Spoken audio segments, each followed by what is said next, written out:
Hello, everyone. My name is JD Calderon, and this is Indie Comics Explained. Yet again, I brought another fantastic group of independent comic book creators. So please hit like, hit subscribe, share the video, let everybody know we're here. And without further ado, this guy has returned.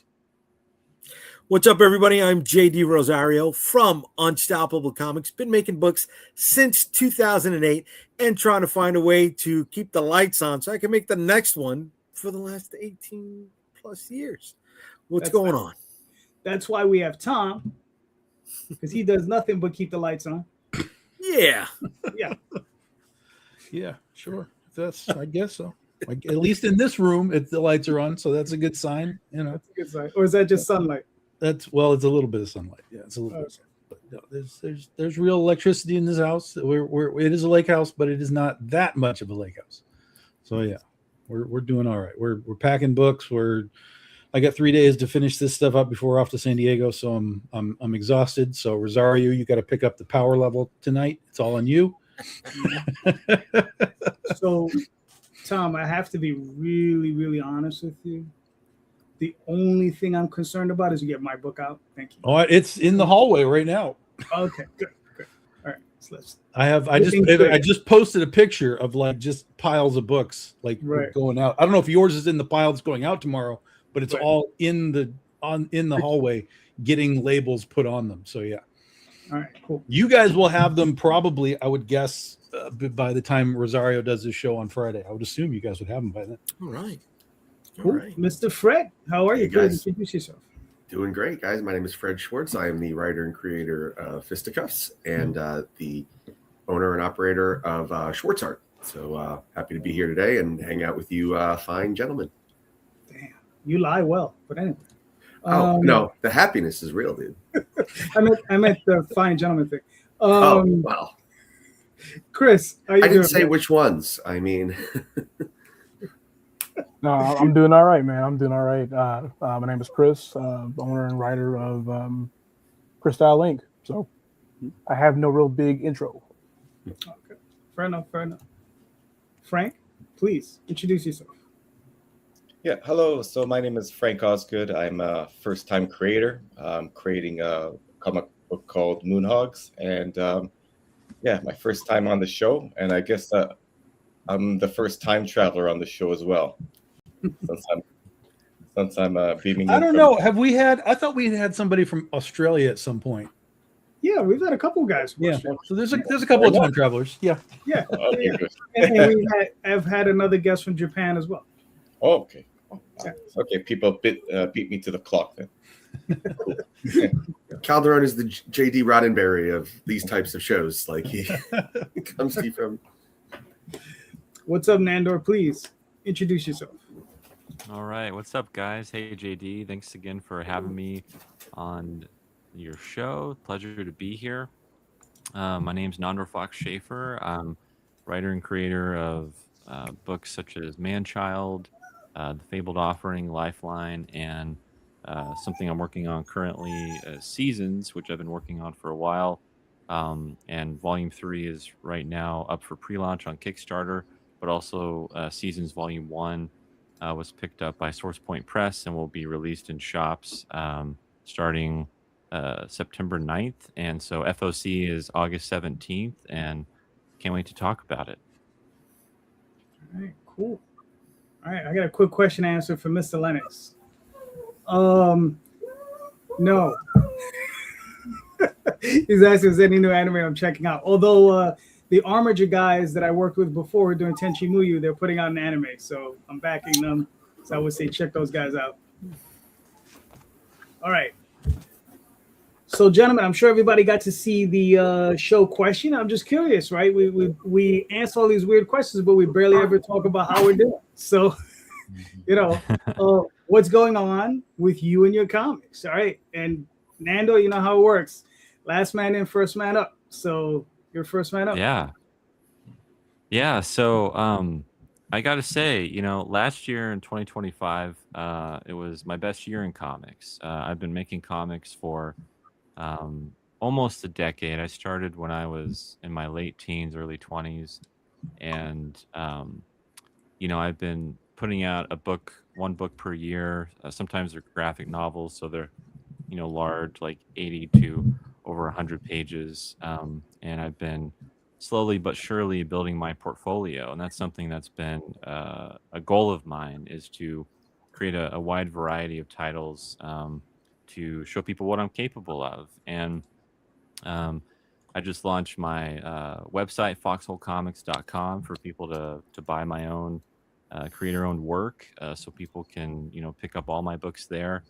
And this year's been really great for me because I've been getting a lot more work for hire, for different people hiring me for their, doing freelancing and working on other people's IPs and characters. And that's been new for me. I've only ever worked on my own stuff. And so it's been really like great for me to stretch my muscles as a writer, but also just as a storyteller and collaborator to work with other people and their characters. And that's been really fulfilling. And, from then on, talking about specific series, seasons, I've been working on this book for a very long time. It's a 4-volume project. And, this was the first book that I ever put out on Kickstarter in like 2018, 2019. For it to be picked up by a publisher and to be distributed into comic book shops has been a huge goal of mine too. So like, that's really exciting. And, I can't wait for more people to read it and hopefully build an audience.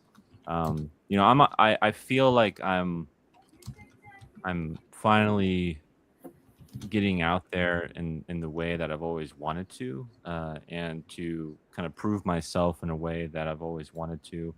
And it's all been about perseverance. It's all been about like not giving up and continuing on this journey. And I've asked a lot of writers who have been and creators in the industry who have been a part of the industry for much longer than I have, and have always been seeking advice and looking for ways to improve my titles and my output and just my brand. And all of that advice has accumulated in a way that I feel like I'm finally seeing the fruits of my labor in ways that I hadn't before. And so I'm really excited about the future, and I'm really excited about going to San Diego too myself in a couple weeks, and it'll be my first time there. And I just can't wait to talk with some of my heroes in the industry, and follow up with people that I've met before. And so, yeah, at this point in time, I'm super stoked. And the other big thing that I'm really looking forward to is I have a project that was picked up by Gungnir Books that will be released next year. That's a 150-page graphic novel, and it's a post-apocalyptic noir. It's a genre that I've never, written before and worked on before, and it's a project that is like kind of been the most personal. And to be able to work with Steve Orlando as my editor on that book, and to eventually put that out there in bookstores and comic book stores everywhere is awesome. So I'm really looking forward to next year and the rest of this year too. All right, cool. Very nice. Very nice. Congratulations on the pickup from what was the publisher again? Yeah, so Source Point Press, and then Gungnir Books. Gungnir. Okay, cool. Very nice. Very nice. Fred, what are your thoughts? That's going to be a really tough act to follow. But yeah, so first time creator for myself, and the title's called Moonhogs. And what the story behind that is, I had started writing it back in 2024. Mm-hmm. As far as I'm doing the writing, the pencils, inking, basically everything is I'm doing. And yeah, it's been a really, really tough haul, and I don't want to go through that again. But I made the first 2 issues, and I put it up in Global Comics back in 2024. And I just realized that the comic book quality is not the quality of the book is just not where I wanted it to be. Mm-hmm. And I wanted to rebrand it and reboot it as a crowdfunding product on Kickstarter. And so I retooled the whole thing just mainly took it apart by scratch. Now I have a 48 issue #1, Moonhogs issue #1, and it's about right now it's about more than 3/4 of the way through, as far as like the coloring, digital coloring goes, and all the pencils are finished.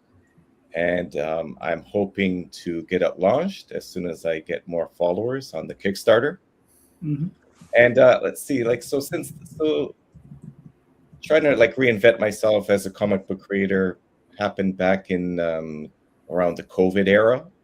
Okay. COVID time was a time for me where I was able to like launch several social media sites for myself, and little by little, it started out with fan art, and I'm still really big on doing fan art.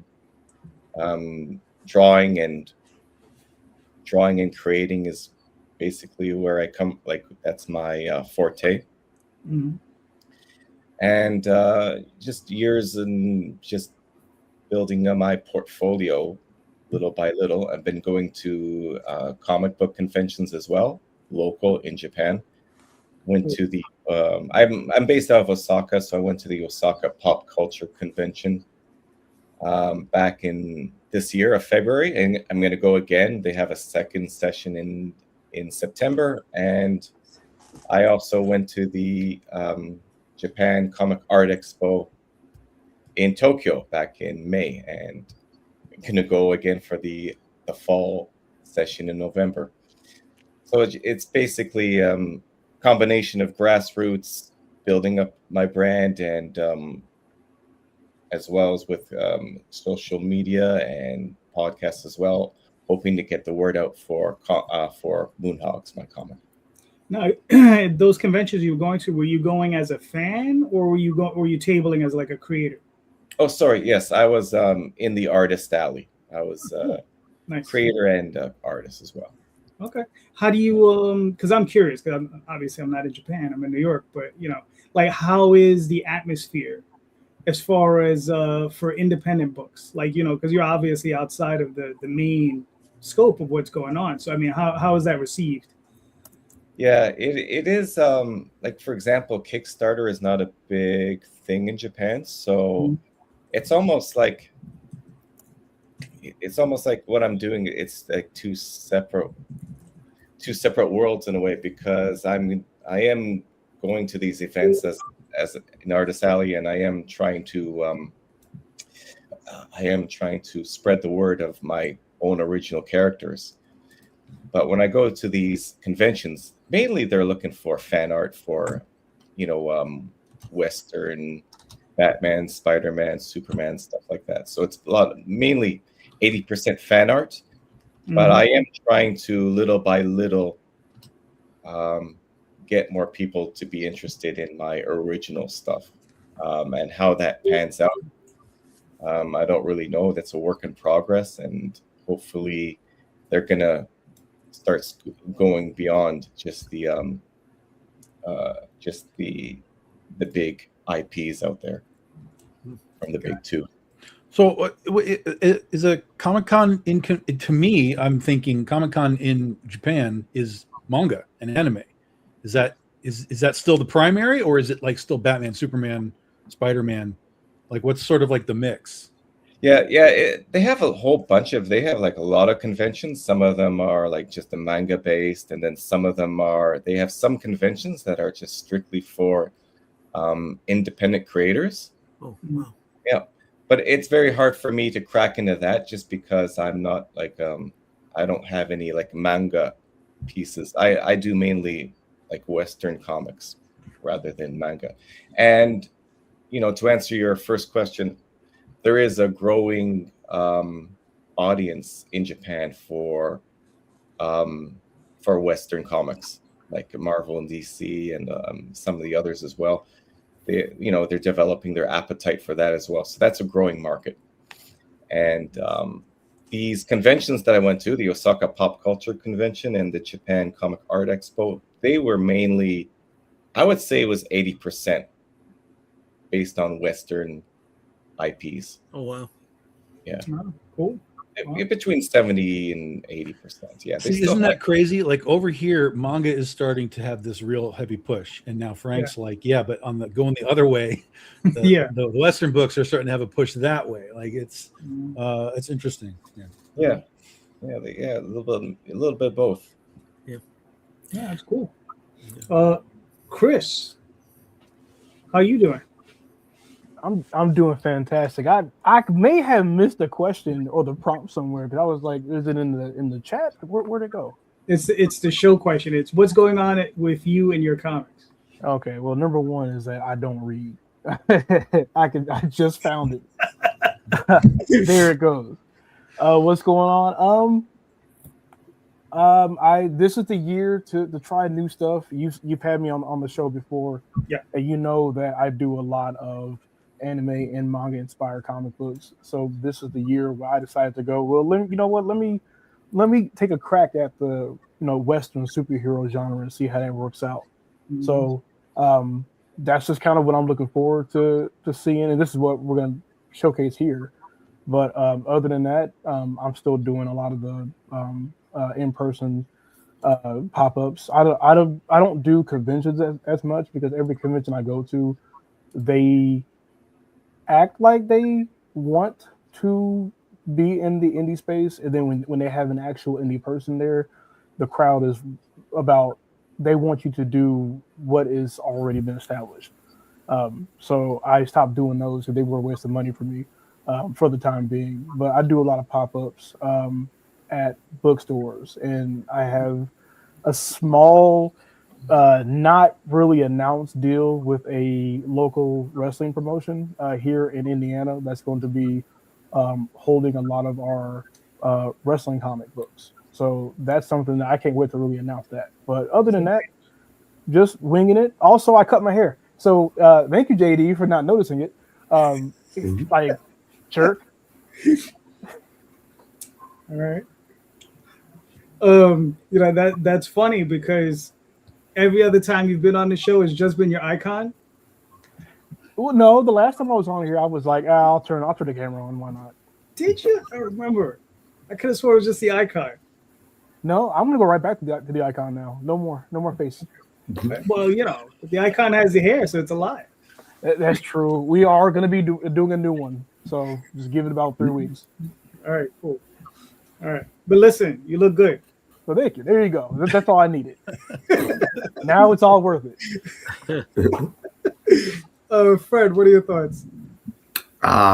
Yeah. So, and Fred, before you start, your hair looks great too. Thank you. I appreciate that. I always put my best foot forward onto it. Thank you. I just appreciate the love. What was the question? I don't read either. No. Yeah, comics. So right now, it is about cranking Fisticuffs out to the end. It is Fisticuffs, for those of you that don't know, is now it's a 7-issue miniseries. We just finished book 4.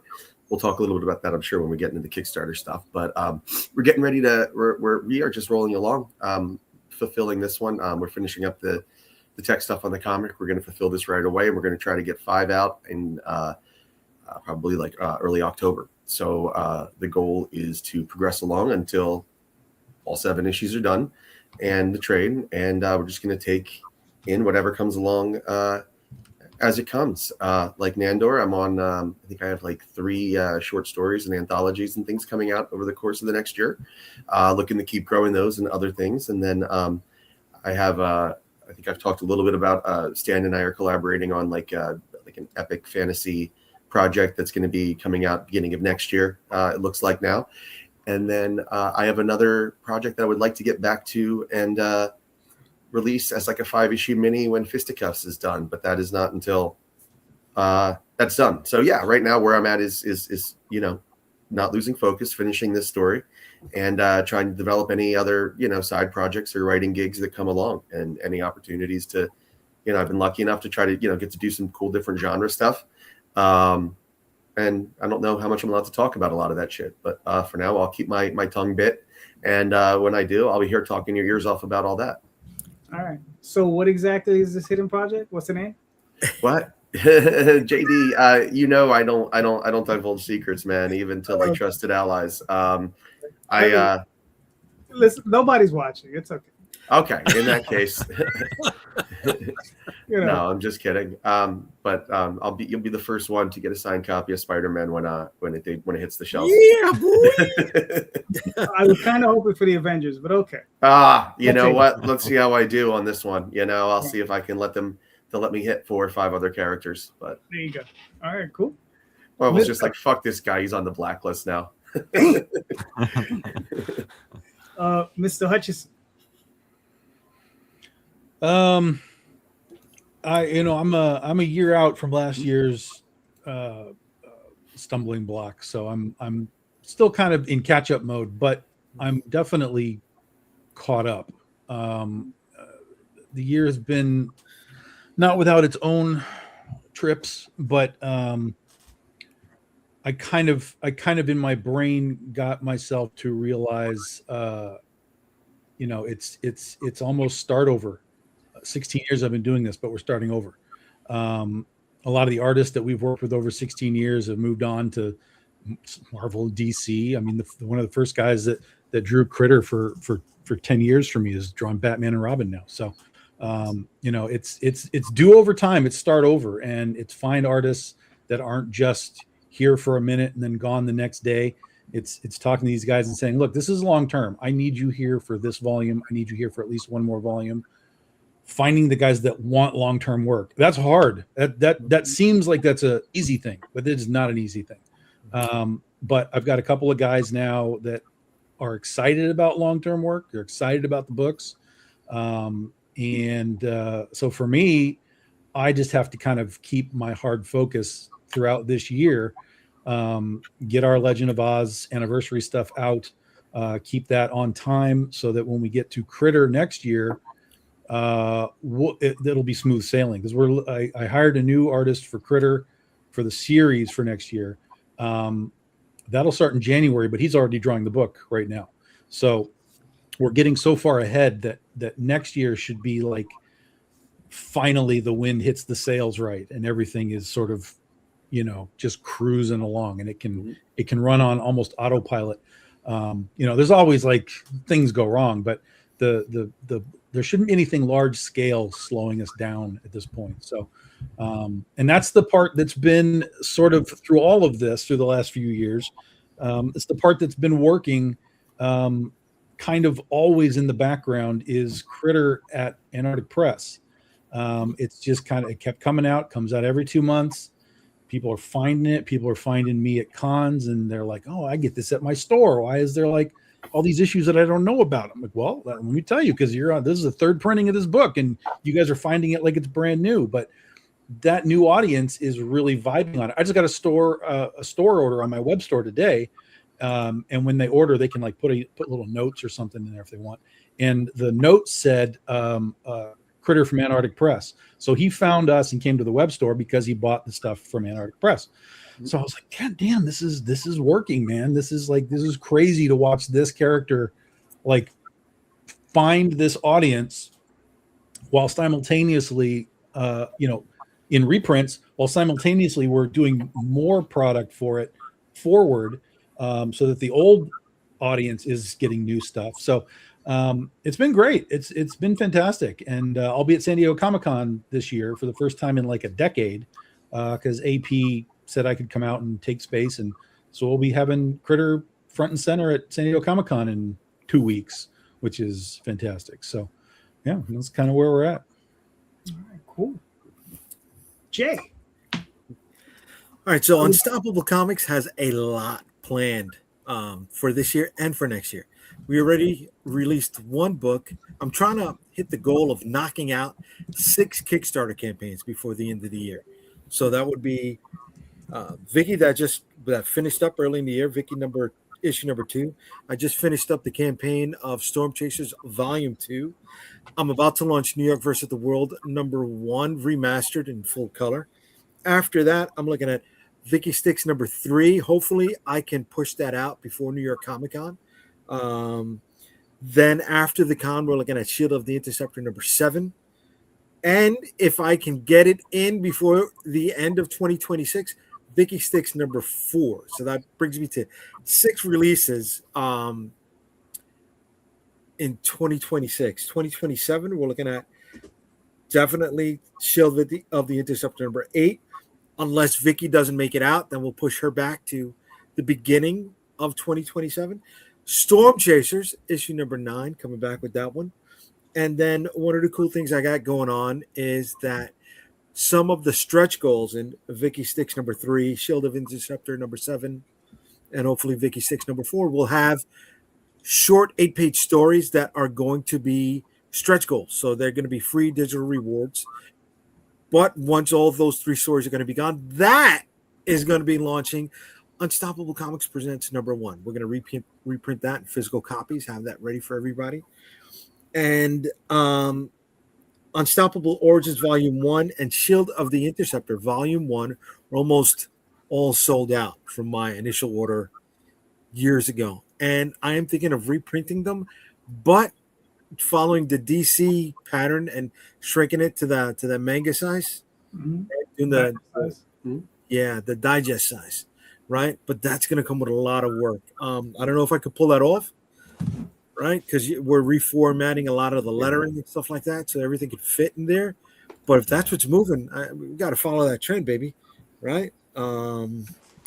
Hitting more conventions and trying to make sure that the wife doesn't kick me out the house because I got to bring in that money. You know what I mean? And if I don't, I'm moving in with somebody. So get ready. If she does, with Frank at Japan. You can store your toys with me. I'll watch them for you.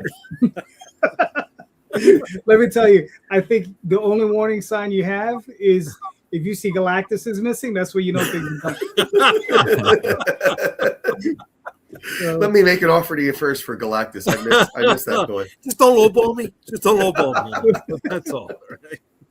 That's all And I want to apologize to Chris. Yeah, Chris, this is not the first time I've been on the stream with you, right? I just didn't recognize you because I always saw that digital image of you before, dude. You know? It's going back up. It's nice to finally see your face, dude. Do I look familiar to you now? Yeah, 100% now, bud. Now I know who you are. He just found out he cut off his own trademark and he didn't realize it. Man, I didn't know it was moving like that. Yeah, brother. All right. Let's see. Currently, I have 2 campaigns running. I think I've already run 6 for the year so far, plus these 2. And I got probably another 4 or 5 to run before the end of the year. Daphne and I just recently completed the campaign for Rod Espinosa's Adventure Finders, which was the first time we've ever represented somebody on Kickstarter. And we're looking for more of those. And we actually have a couple of people who are lined up. So that's going to be interesting. Those will probably be out either later this year or in 2027. What else? I think that's about it. You know, just more campaigns. Like we're probably looking to do shows again, but we're going to be doing smaller local shows. You know, probably within an hour or 2 drive, maybe 4 hours would be tops going down to Baltimore. I think that's it. I mean, the drive right now is just really, really just to get Oswald done for me. Because I recently took a look at the last 14 stories. And I was kind of shocked because they're not as long as I remember them being. Like, I'm thinking like they're 90, I'm thinking my scripts are 90 to 100 pages. And they're like 40 pages. Some are like 15 pages. I'm like, oh, I might be able to be done in 2 or 3 years. So, yes. Right. I'm really happy about that. So I don't know how my artists are gonna feel about that, but I have other work for them, so we'll see what happens. But yeah, that's where I'm at. I'm just the thing about just moving forward. I just wanted to hear how everybody else was doing and what's going on with them, what's going on with you guys. Jay. All right, here we go. Sir. Here we go. Based off of tonight's show question, if you don't hit your comic book goals for 2026, What do you do? How do you pivot? Where do you go next? I quit. I'm out.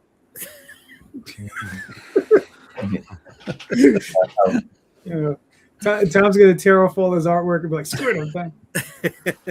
Godzilla, who needs Godzilla? The only thing I'm keeping is that laser blast piece. That's the only thing I'm keeping. Everything else goes in the trash. There you go. Well, I mean, like, what do you do? Do you sell? Do you sell the farm? Do you go to work on a new farm? Do you, what's your pivot, your readjustment like, or do you just take the hat off? All right. Well, let's start in the way. Let's start, Frank. Why don't you go with that?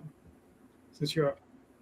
This is going to be my first Kickstarter, so like it's my next pivot, maybe if it doesn't go, Indiegogo or Okay. some other platform. Mm-hmm. Just because I was just like listening, and some of you have like 5-6 projects on the go. Like you guys, you have all these things on the back burner and side burner and front burner, and then I just can't when. Yeah, but sometimes that makes the oven way too hot. Yes. Yeah. That room gets hot. Oh yeah. When you were starting out, was it just like one project? Mm-hmm.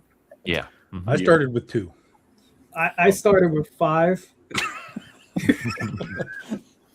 But I mean, it was weird because the reason I started in 92 when I was a kid, and I was dealing with a bunch of other kids. We're all in high school together, right? And I started with them probably in 88, 87. And there was like 5 or 6 of them. One of them had a project, so that's why I was like 5 or 6. So JD started the exact year I was born. Just let y'all fathom that real fast. Chris, I'm sorry I don't like you anymore. You gotta go. I said this last time to you as well. I'm sure you did. I probably, because of the year I started at, I don't remember. I'm here. You made me feel old too, Chris. I graduated high school in 93. I'm like, damn, man. 90. Wow. I had a question for you, Frank. Do you feel like your Kickstarter goal, like the number, the amount that you want to raise, do you feel like it will be like a reasonable goal, or have you gotten that far yet where you've thought about all the production costs and what that might be like? See, like, first of all, with the goal, I want to get to at least, maybe about 150, 160, maybe 200. This is the first time. That's very low. Yeah. Yeah, because I really don't know. What is it? What's the number? Is it about 10% of followers that that convert to supporters? So I'm not sure if there's a magic number with that. It's not an exact number. It's kind of like a guideline that people follow. So, like, if you got 100 people following you, expect maybe about 10% to maybe only back 10% that will convert. Yeah, that doesn't always happen, more or less. But conversely, I've seen as high as 40 or 50%. Wow. So yeah, it depends. Yeah. Yeah. Mm-hmm. Well, my next thing is to finish it up, because I know that's a big bonus to have, is when your book is actually like finished, meaning like all the artwork is complete. But in the meantime, so I'm about 10 pages almost out, and then in the meantime, I'm gonna start with it's a little bit overdue, but I got to get the video out.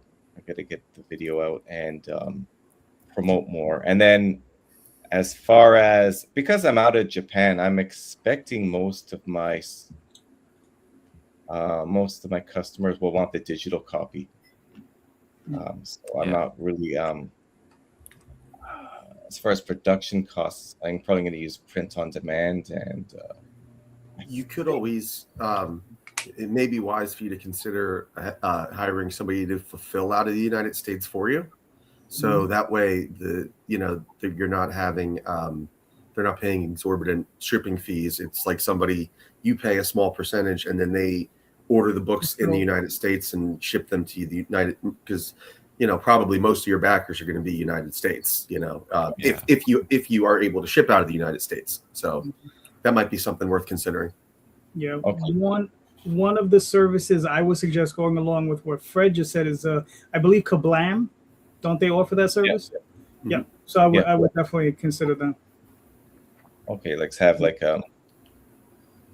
hire somebody to send out all the orders that I copy. Yeah, you find a printer that has fulfillment services, so they'll print your books and then they'll pack and ship them too.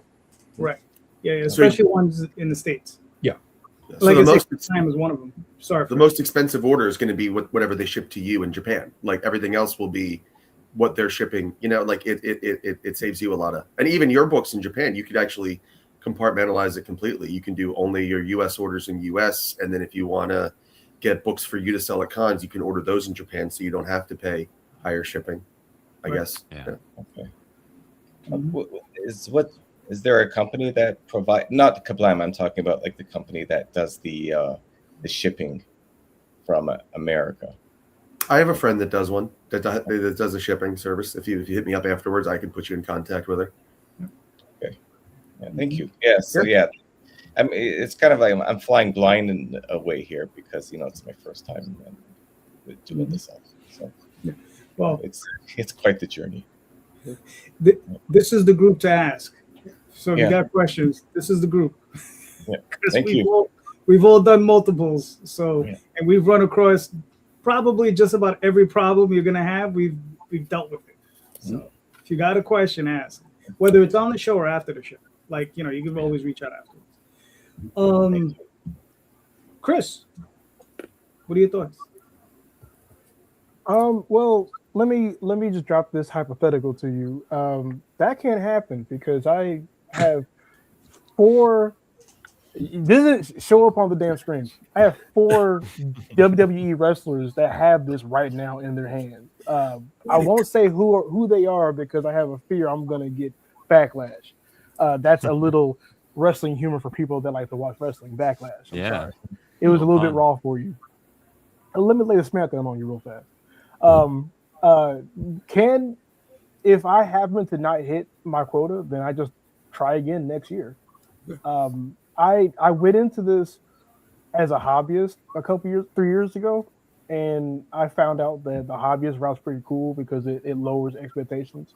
But over time, I realized that I had an actual drive and I have an actual product that could be a lot bigger than what it is. So I try to broaden the scopes up a little bit here and there. But with that going on, if I happen to fail, then just go do it again.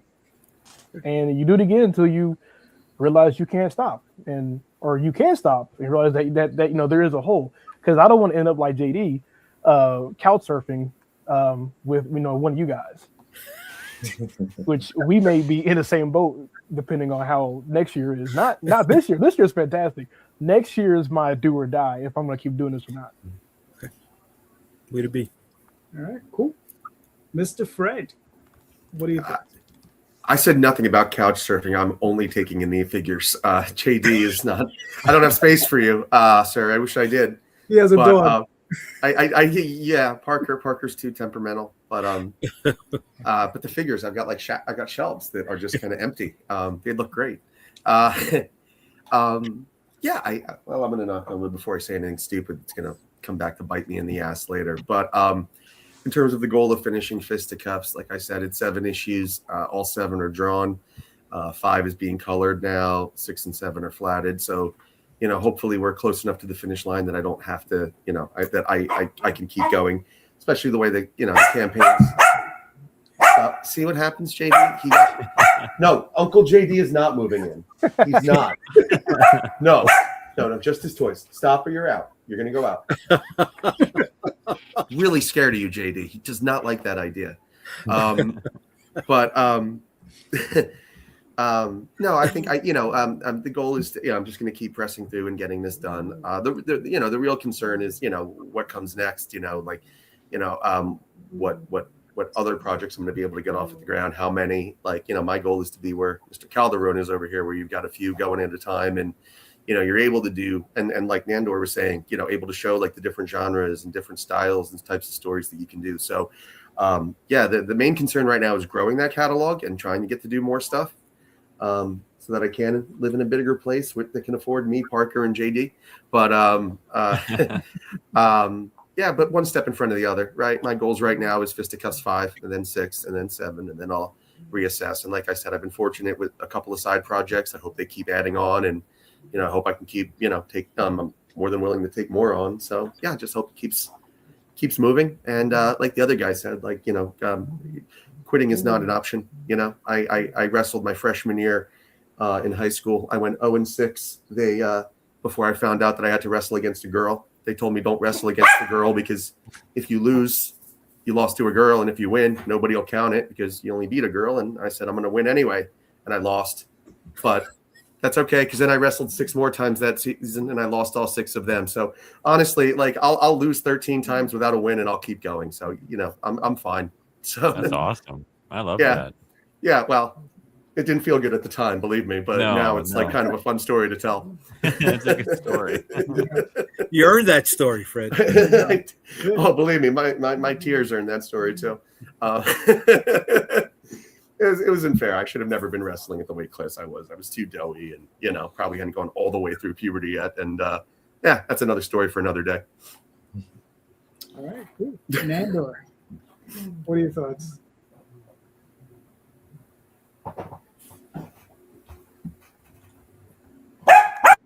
Nandor, we can't hear you. Nope. I see your lips moving, I swear. Can we dub him? Yeah, it says he's muted now. Yeah, now you're muted. Are we good? There you Now go. you're yeah. Cool. I don't know what was up. Sorry about that. That's all right. So I was just saying that I kind of have to separate my goals. I've learned after doing this over, a handful of years, I kind of have to separate my goals between the things that, I'm in control of and the things that I'm not in control of. And like some of those things would be, I'm not in control of how fast an artist draws a book. Like I can be encouraging, I can check in, I can, try to create a schedule for them.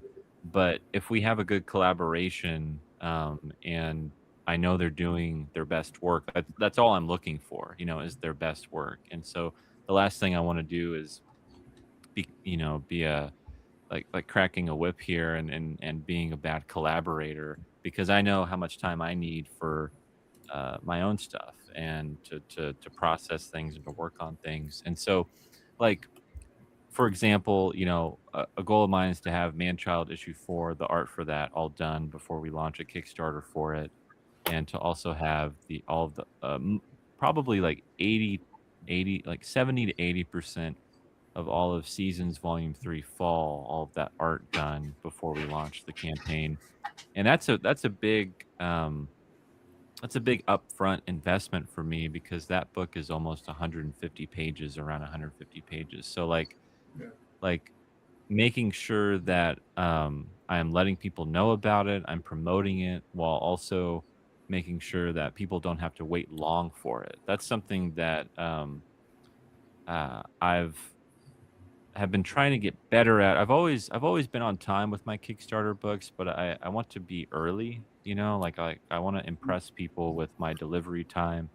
And, I'm always very transparent, and I always update my backers on if there are any delays or where we are in the process. But, I really, because I know of how big of a commitment a graphic novel like that is, I'm doing my best to not like set unattainable goals for myself, to where it's like, oh yeah, we're going to launch this, on this date. And it's like, well, it kind of depends on my artist and like where we are with the book and if we can keep the schedule. But we're getting closer and closer, and I'm really feeling confident that we'll be able to, finish all of the art for these 2 projects this year. and launch the campaign for Volume 3 probably around September or October. So with that said, the other goals, like kind of that are in my control, are the ones like being able to go to San Diego Comic-Con. Like that's something I've always wanted to do since I was a kid. I've never been, and I'm going as a professional with a professional badge, and so I'll be able to hang out with other writers and creators, and bring my portfolio to talk with editors, and to show some pitches that I've been working on this year. That's something that has been a new kind of development for me, is while I've been working on my own creator-owned crowdfunded books, I've also been pitching things to publishers and trying to create more. I'm trying to like expand my ability as a writer and kind of learn the art of pitching things, and what that's like, and how I can refine my own storytelling capabilities by doing that, and talking with people about projects that I want to collaborate on with editors that I admire, or other artists that are working for these companies. And so that's a goal of mine, is to go to San Diego and bring these pitch packets that I've made, and reach out to people and follow up with people and see if something gets made. Like I'm very I don't have any big dreams of like, oh, I'm gonna have this amazing story where something gets picked up, but I'm just trying to build those connections and have a great time there, and show people that I can put my money where my mouth is, and that I have the portfolio and the catalog to back up what I can do. And that's something that's really important to me as a creator, because if people ask me, well, like, what have you been working on? And I'm like, well, I have 3 graphic novels that I've made, and 5 single issues or extra size issues that I've made, and I've been putting out a book every year, and I'm not stopping. Like I really love making comics. It's become like another way to breathe for me. It's like that's really just, it's a part of my daily routine, and trying to make that creativity something that I nurture on a weekly basis. And so yeah, I mean, so far, like, some things are up in the air, but I don't see myself stopping anytime soon. So even if I do hit some roadblocks, or things don't work out the way I want them to this year, I'm cool with that. I have a good attitude about it, and I'm still excited about what could happen. All right, cool. Tom, what are your thoughts? I mean, it's been 16 years. I've been through all the nonsense. I've seen all the nonsense. You either embrace that nonsense is part of this, or you're gonna have a miserable time in a creative life, because no matter what you plan, there's so many pieces in the chain for everything that you're doing. You write, someone draws, ink, color, letter, print, ship. There's so many chains just to going to a con. It's inevitable that somewhere a link is going to break, and you just have to be like, all right, let's take a minute, let's weld it back, and go again. So I think really the key is to just, if something goes wrong, figure out, if you can, figure out why it went wrong. And whatever the answer is, try and solve that issue, to go forward. But you always have to keep rolling forward. Comics don't stop. If you stop, that's the only time when comics stop, is if you stop. And if you stop and the comics stop, there's so much content in this world that it only takes a snap of a finger, and your fans will be like, well, there's other things I can do if this isn't working and this isn't happening. So, you got to at least be semi-consistent in putting out whatever it is you're putting out. And if there's problems, you just tell people, hey, we had a problem. Our printer messed up. Shipping's a problem, whatever it is. Because most of the time the fans will be like, yeah, we got it. It's fine. Listen, Jim Lee's like 6 months behind on Batman. And, we all fall behind, right?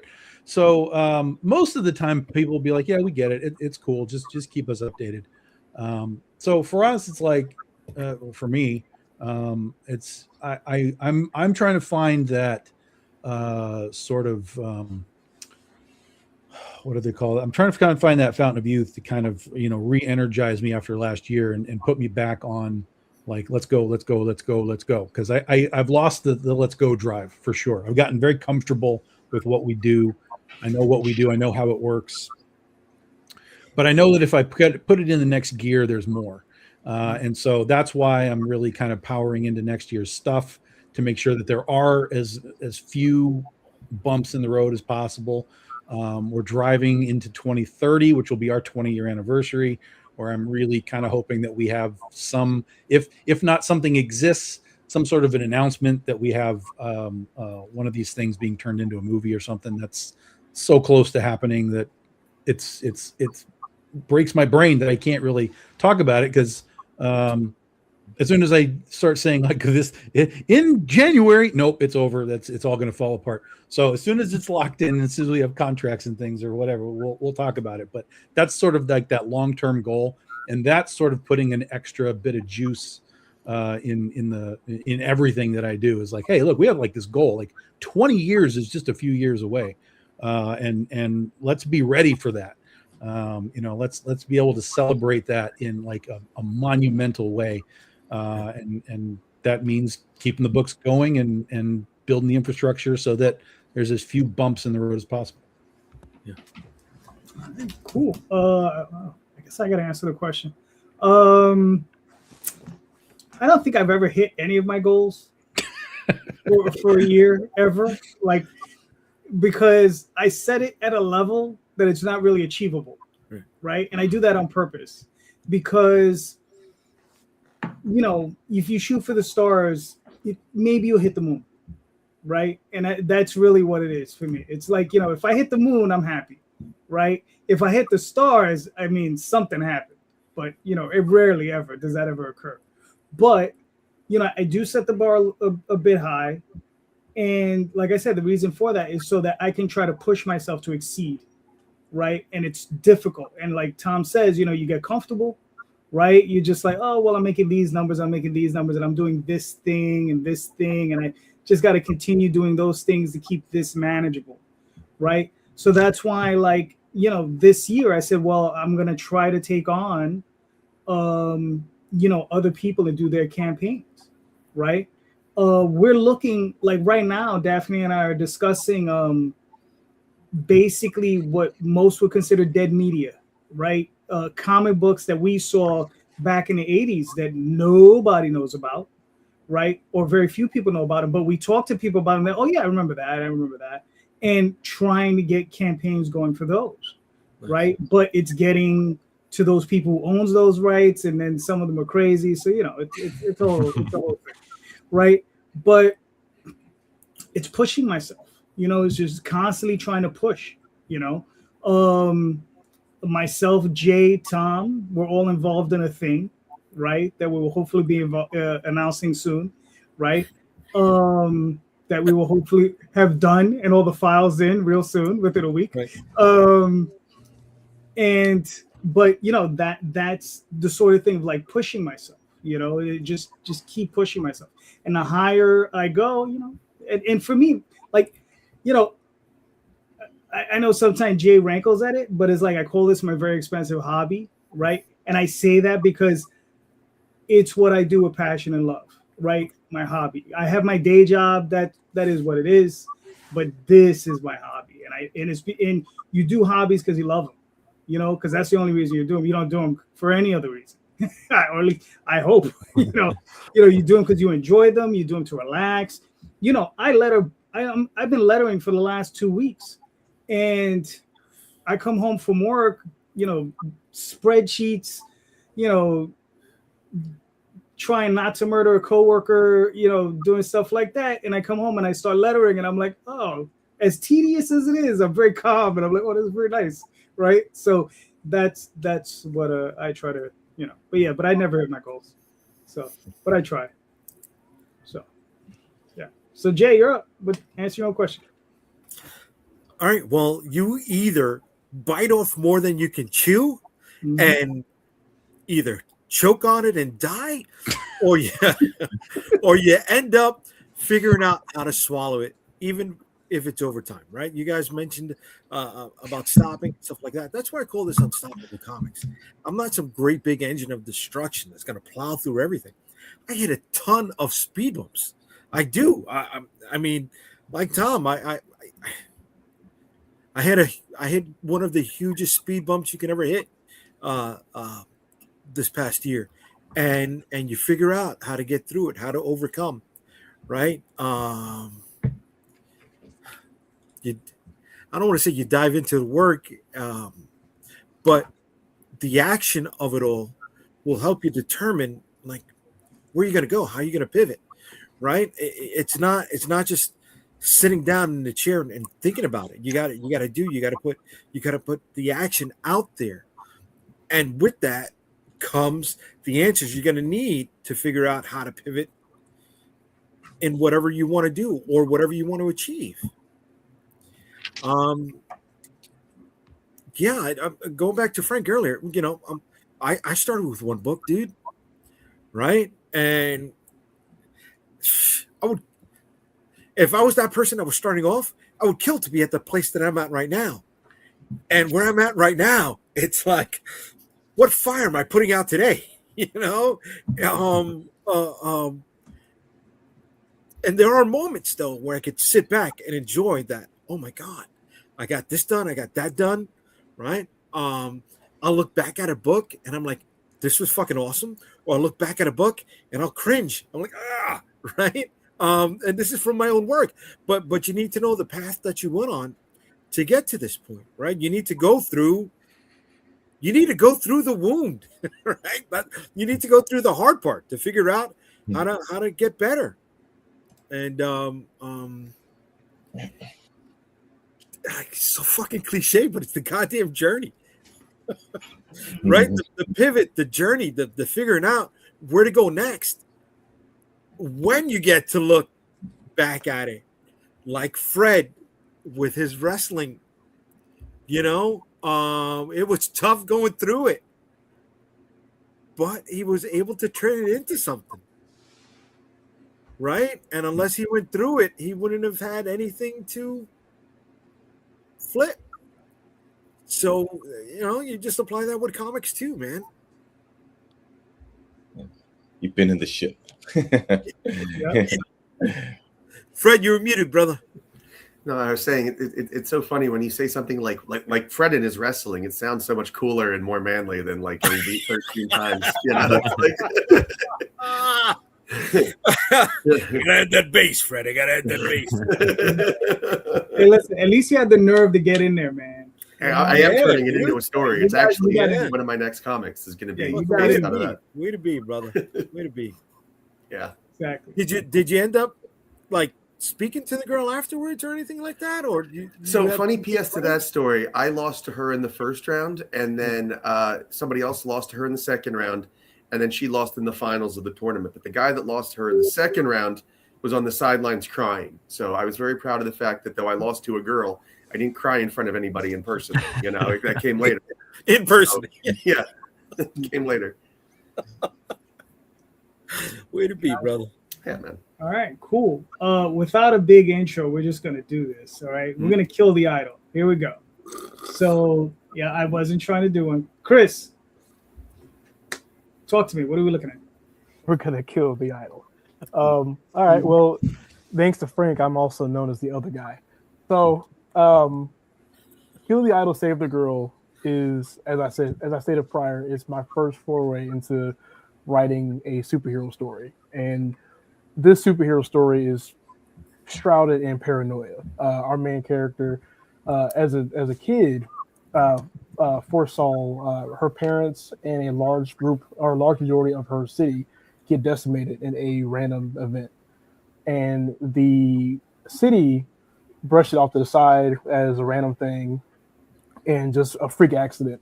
But she's one to start to believe that there's no such thing as freak accidents. So 10 years later, there's now a superhero flying around her city. And so she has to come to terms with with her paranoia, of the unknown. So it's it started off as a one shot, and I decided to, and the reason why is that it was gonna be a publisher book, and I don't like to wait. Publishers kind of talk in circles. So I have two that are like, we'll see when it comes out. We'll see.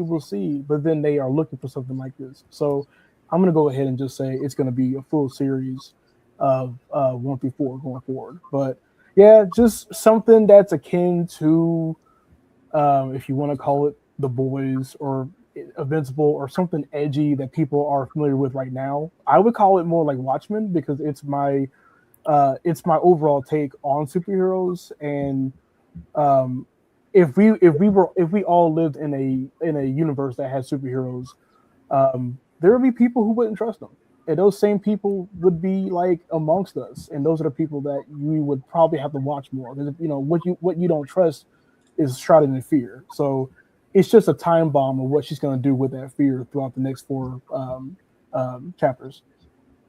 And then of course there's everything else I've done on the campaign as well. So there's a large backlog. All right, cool, very nice. So how are we doing here? Let's look. So you got another 11 days. You've already doubled your funding goal.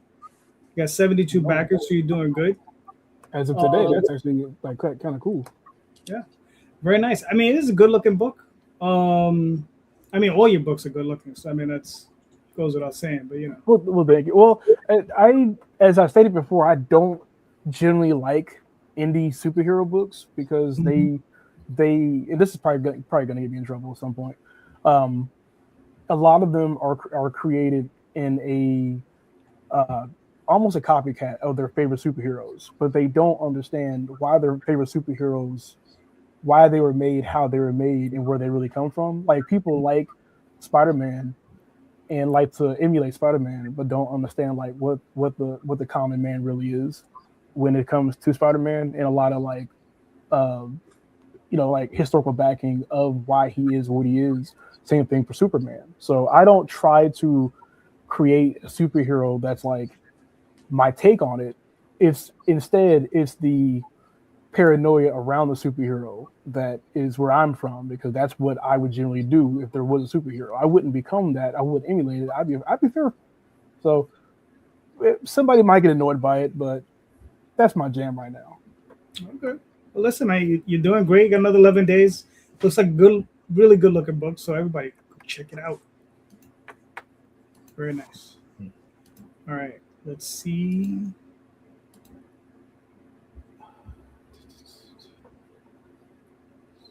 Don't mind me. I'm trying to find. I know. I need a producer as well. All right.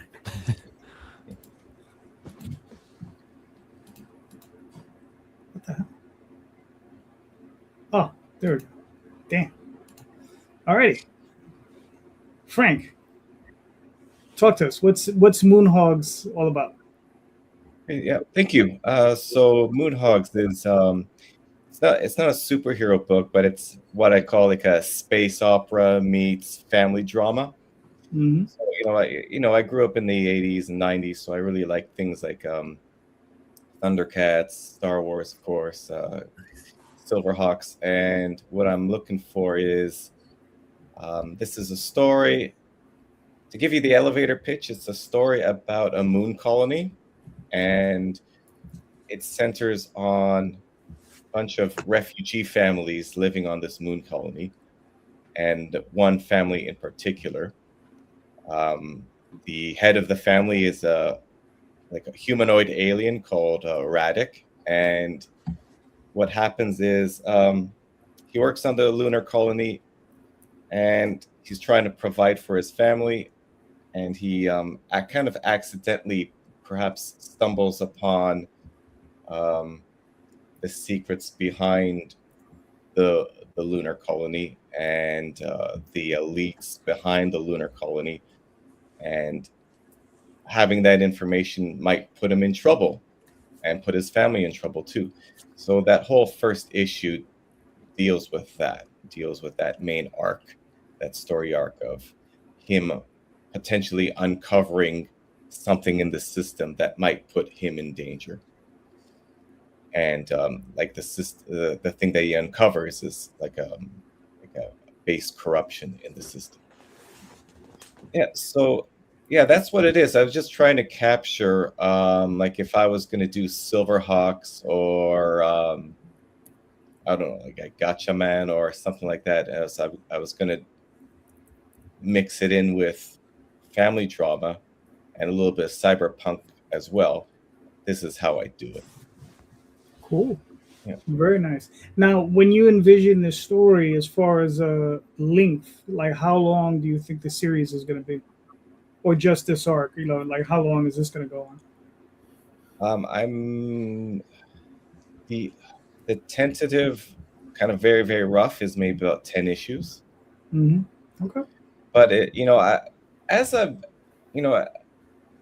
progressed with it, I've noticed I've made my writing a little bit tighter than it was, and I've learned how to condense things. So, I say the rough number 10, but I'm hoping maybe I could bring it down to 8 or something like that. Right. And I've already envisioned spin-offs as well, so maybe I could put those out as well. But for now, yeah, about 10 issues. I'm gonna say the rough number would be 10. Okay, cool. Now, like I said, I started when I was really young. Now what brought you into comics? Like, because it seems like you just got into it a few years ago. So I mean, right. Like, what hit that switch? That was just like, you know what, I'm gonna do this comic book. And what got you to that place? Yeah. So I was reading comics back in the late 80s. I liked Amazing Spider-Man. I still remember the issue. Amazing Spider-Man, the first volume, issue number 280. Yeah, 280. That's like right before the gang war. And I was reading those. I was reading Uncanny X-Men and even some G.I. Joe as well, the Real American Hero comic. So I got into it like in the late 80s, got off it in the 90s, and then, years went by, became an adult, tried to become a malfunctioning adult, and I got more into writing. And I started trying to dabble with short stories. But my writing is very long-winded and not so good. And then, my wife said, you're quite good at drawing.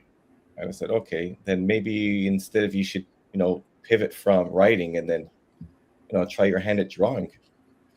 Because maybe, take my incapacity in one level, on one genre, one field, and mix it with something I'm better with, and then see how it goes from there. So I've always kind of had these stories in my head. And then I just said, okay, I'll do it in a comic format. I haven't read comics books for like over 10 years, but I'll give it a shot. And then I rediscovered the comics from late 80s and 90s when I was reading, and tried to read old issues and read issues that have come up since I left comics and try to catch up with them. And then, yeah, I've tried to improve my layout design along the way, and hopefully they could, things are going to get better as they go along, I'm sure. But hopefully it'll improve enough with this book that I could gain an audience and start becoming a creator. Maybe not full time, but more seriously. Creator. All right, cool. Listen, man, I like it. One of the things I really appreciate is the way you move the camera around. You give different angles when people are talking, and it's not just, you see a lot of stuff from people that's just like the one shot, just dead on, and like, you moving around the camera, which is really good. So yeah, man, let's now. How many followers are you looking to gather before you launch? I want to get, I got very, very few, very small right now. I want to get, like you say, shoot for the stars, and then you end up with the moon maybe. But so I'm gonna say I try to scale it back. I'm going to go for 160 to Okay. try to get 10 times at least, and then I'll start to feel more comfortable where I can start the launch. If I could get to 200, that would be monumental for me.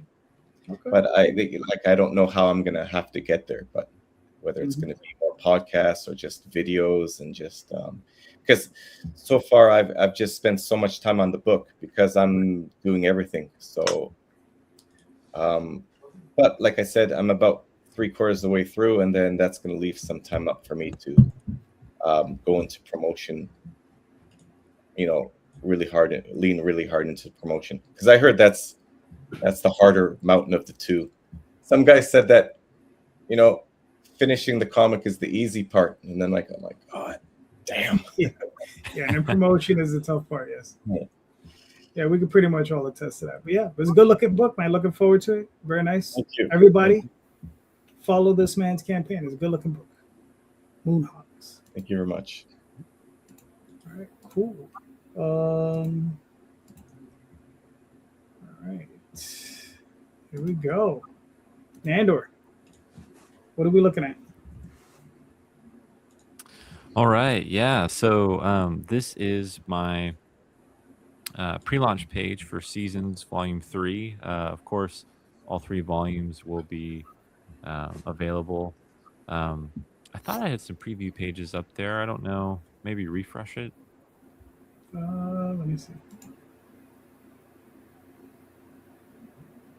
Oh, there you go. There we go. Yeah. I was like, where'd they go? But yeah, so there's some preview pages from Volume 3.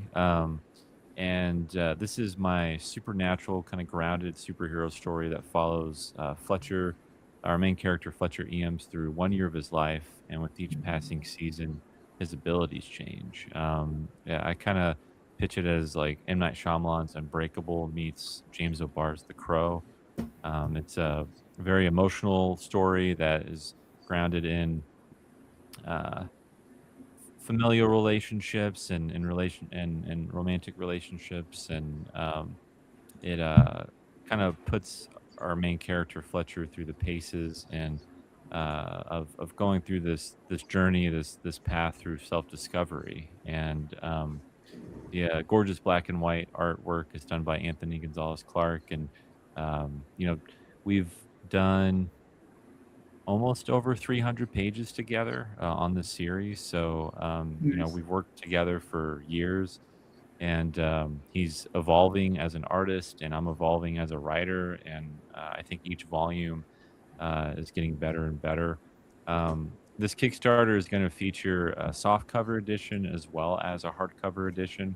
I originally published these volumes 1 and 2 as hardcovers, and the softcover editions are coming out through SourcePoint Press, and so those will be available on this campaign, as will the soft cover for Volume 3. So we'll have a couple of different options for people who have picked up Volumes 1 and 2 in hardcover. We'll have a matching set for your bookshelf, and yeah, it's the series returns. Fletcher is a new man with old wounds. Will he find healing in his darkest days to come? This is fall. It's a much darker story than the previous volume, and we'll see Fletcher discover a new set of abilities. So in these preview pages, we see him flying. He's never had that ability before in volumes 1 or 2, and so he's trying to figure out what he can do now, and how these abilities are going to help him during this season of his life that he's going through. But I'm super excited about it. This is my favorite story of the series so far, and it's going to deal a lot with him trying to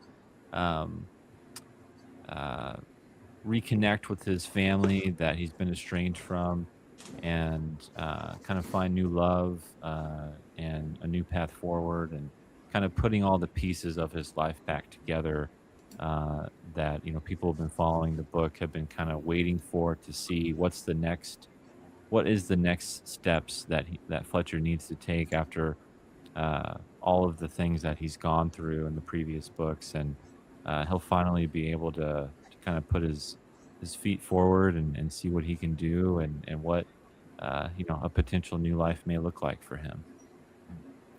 All right, cool. Very nice. I just want to pull this up real quick because you also sent me another link. Yeah, yeah, it should be. Just to let people know, if you're interested in, the series and you want someplace to start, this is the place to start. This is right now available for retailers to order and for customers to order through their local comic book shop. So if you're interested in reading my work and starting the series, Seasons is available to order, and retailers in the U.S., U.K., and Canada can pick up this book and order it. Like I said at the top of the show, final order cutoff is August 17th, so you have until that time to order it from your LCS. But this is volume 1. This is the beginning of this journey for Fletcher. And I got some great pull quotes from Brian Michael Bendis, Jim Zub, Colin Bunn, and a few other shows that were gracious enough to read the book and give me some pull quotes for it and encouragement for it. And I'm very, very happy with this product and happy to see this story, get new life essentially and get to a new market. And so, yeah, we are going to be releasing in stores on September 9th. And then that's for comic book stores. And then it'll be available in bookstores as well a few months later. All right, cool. And when are you launching the actual campaign, the new campaign? For volume 3, that will be in the fall. So it's going to coincide with the volume. Yeah. Gotcha. So maybe October? Yes. Mm-hmm. Yeah, that'll be the latest for sure. Gotcha. All right, cool. Very nice. Good looking stuff. Everybody sign up or order it through your local LCS, which would be really cool. Very nice. Awesome books. This guy. Jesus, this dude. All right, Fred. This guy. You'll say, do you want to do it for me now, JD, since you probably know the pitch as good as I do? All right, Rosario, go for it. Listen, I'm looking at his number. He kicked ass. Look at that, man. Almost $6,200. Way to go, Fred. Way to fucking go, bro. Thank you. Yeah. We had a really strong end. Yeah. And it's going well. So in that case, you're right. I'll keep talking about it. There you go. You sit this one out, JD. So Fisticuffs is the story of a functional drunk whose comfortable life derails after a one-night stand has deadly consequences. It is the dark, twisted sense of humor of The Boys meets the explosive action of Invincible with the kind of deeply personal storytelling that you would get in like a Martin Scorsese movie. This book deals very closely with addiction, dysfunction, and a lot of deeply personal content and things that I've been through in my life. I was actually just going through the script and the pages on book 6 yesterday, and I got really choked up because I forgot how deep this eventually will get. So for those, we've had really nice responses and stuff. People have been really into the book so far, but we haven't even scratched the surface. This is going to really tear up your guts here. But in this particular issue, book 4, where we're at in the story, this is by far the most absurdist, fun superhero shit that we get to lean into. Our protagonist finds himself in the vicinity of a giant blooming onion that is on a violent rampage, about to kill a bunch of people, and he's torn between a desire to try to help out and pitch in and do something, the fact that he's dealing with explosive diarrhea at the point in time. So he has to make a choice, like how does he finish? How does a man balance his bowels against mortal danger, and so forth. So in this issue, like I said, it's the most absurd, it's the most fun that we get. And if you guys are into really grim and gritty, twisted take on superhero that, like Chris was talking about earlier, I feel like this is certainly the kind of take that you don't get very often. I use a lot of superhero genre to tell a different type of story, and I kind of blend a few different genres to kind of give a story that I think is kind of closer to life, right? Kind of how we how our day-to-day life has dark humor and twisted shit, maybe not quite giant blooming onion monsters, but certainly, obstacles, shall we say. So, it's a really deeply personal, deeply twisted story that hopefully has some serious content that can help some people along the way. And like Nando was saying, we also have, some really nice pull quotes and stuff. Scott Snyder's been a nice champion of the book. Mark Russell, Dan Didio, and some others. And then the team has been incredible. Stan Yak is a visionary. If anybody's looking for an artist, I cannot recommend anybody any higher than I could stand. I like to describe him as like a naughty Jim Lee. He kind of does really nice, beautiful, pristine forms, but he does them in kind of like a messy punk rock story, like Jim Lee might draw if nobody was looking around, But so Stan's been phenomenal. Timothy Brown and Robert Nugent have developed the really lush, beautiful color scheme on the book. It looks like a Dario Argento film, and then Dave Sharp brings it all together with the letters. Kiss Kiss does a phenomenal job on some of the variant covers. I've had one of the most generous collaborators that I can recommend as well. I'm just blessed with the team I have and the story that we got to tell. So if you guys haven't yet, please jump on board Fisticuffs, see what all the insanity is all about, and get in now because, man, what's coming in the next few issues, it's going to hurt. All right, cool. So this is on, what is it, late pledge? Late pledges, yep. Okay, how long are you going to keep that open for? At least until, I would say the 25th or so. I may keep them going into August, but right now I got a few shows lined up and things that I know that I want to at least be live for that. All right, cool. So everybody go check it out. He's already funded, so this is coming out for sure. Mm-hmm. Great book. So great book, so go check it out. Very nice. Thank you. All right. Let's see who's up next. Oh, I know. This other guy. He's always fighting the planet. Go ahead, Jay. What do we got? New York versus the World, #1, in full color and remastered. This is my take on the zombie apocalypse in New York City. It always bothered me when people say New Yorkers can't survive the zombie apocalypse. F that. No. We're the most resilient, toughest, stubborn, pig-headed, brutal city on the face of this planet. All right.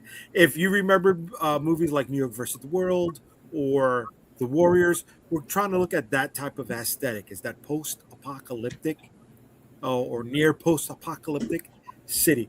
15 years after when the zombie apocalypse broke out, what they did in New York City was they flooded the tunnels and they blew the bridges. Nothing came in or out of the city. It took them 15 years to clean it out, and now that they do, they're letting people in. Every good zombie story always has that layer of subtext, whether it's communism, capitalism, racism. This is dealing with xenophobia. What happens when you have one group of people on this side of the wall trying to protect their family, and you have another group of people on the other side of the wall trying to find a safe place to keep their family? You wrap that up in a zombie package, and it's just bound to explode. This is going to be 24 pages. It's going to be full colored. Like I said, it was remastered. The original came out in black and white. And I've learned how to be. No, I've had some technical advancements since this was first released, and we learned how to have a sharper eye on the stuff that we're doing. So this is getting a hell of a polish and some slight rescripting in the dialogue.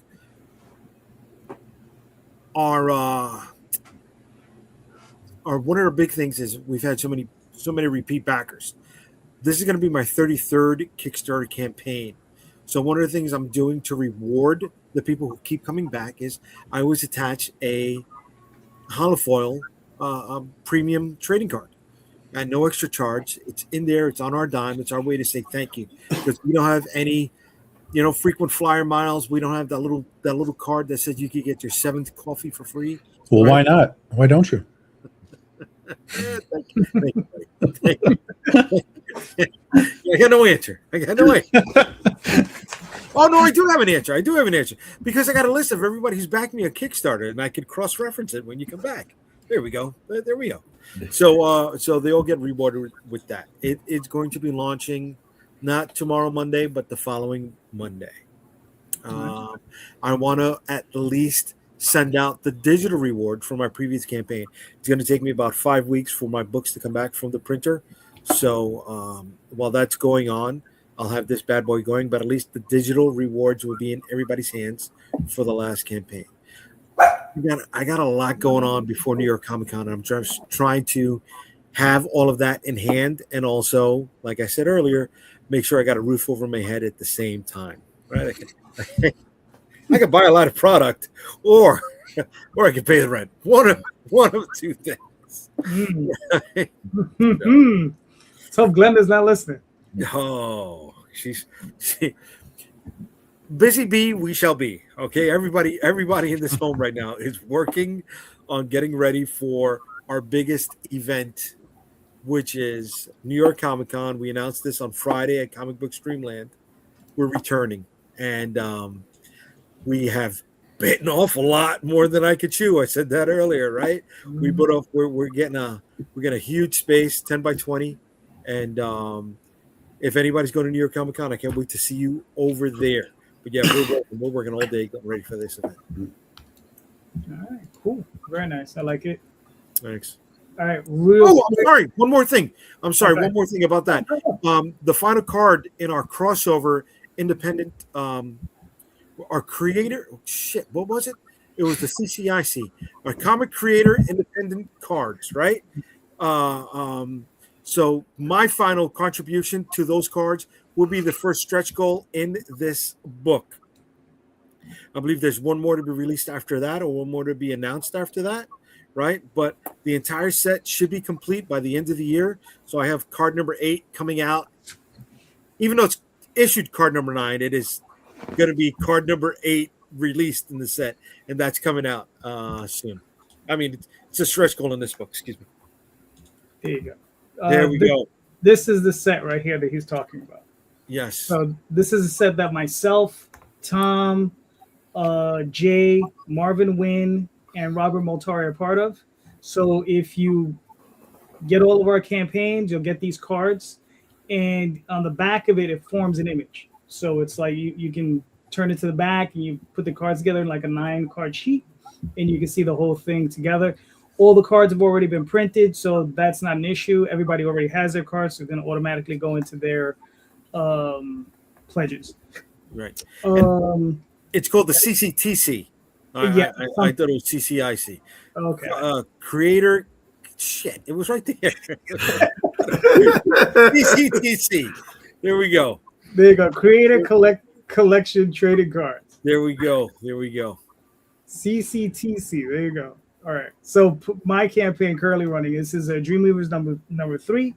It's about 4 kids. Whenever they go to sleep, they wake up in the evening in the bodies of their role-playing game characters, and their role-playing game characters find themselves in a situation where the world is being invaded by demons, and they're out there and they're battling these demons, and that's what the story is about. I have some sexy covers as usual.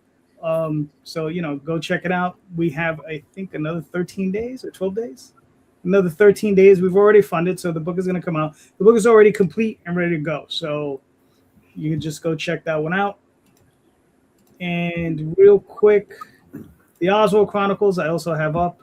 And this is, we were just passing through. This is a reprint. I originally printed this in black and white, right? So now I have it with a brand new cover, and I also have it in color. So this is a remaster, re-release, and like I said, now it's in color. So if you want to see it in color, go check this one out as well. Right, so that's that, and I got another few days left. And my last thing I'm going to put up is this thing, and this is for the Armiger guys. I worked with these guys. This is for Tenchi Muyo. I released a book.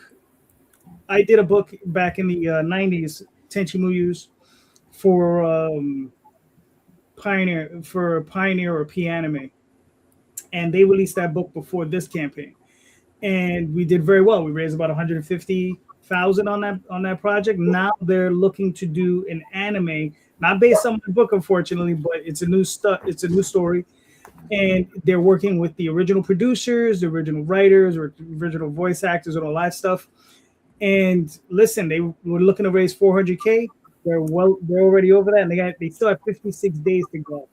So, and they were over 3,000 backers. So good on them, and I wish them all the best of luck, because this is going to be pretty awesome when it comes out. And it seems like there are a lot of Tenchi fans out there, and they really want to see this come out. So it's really good.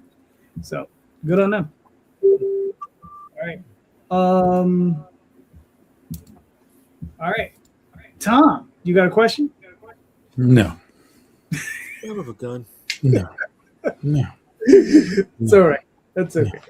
That's all right. I got you covered, Tom. I got you covered. All right.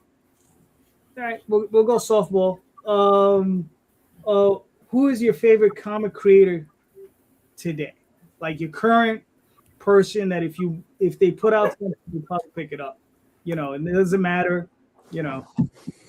Marvel, DC, whoever. Who would you say fits that slot for you? I think Fred. We're up to you.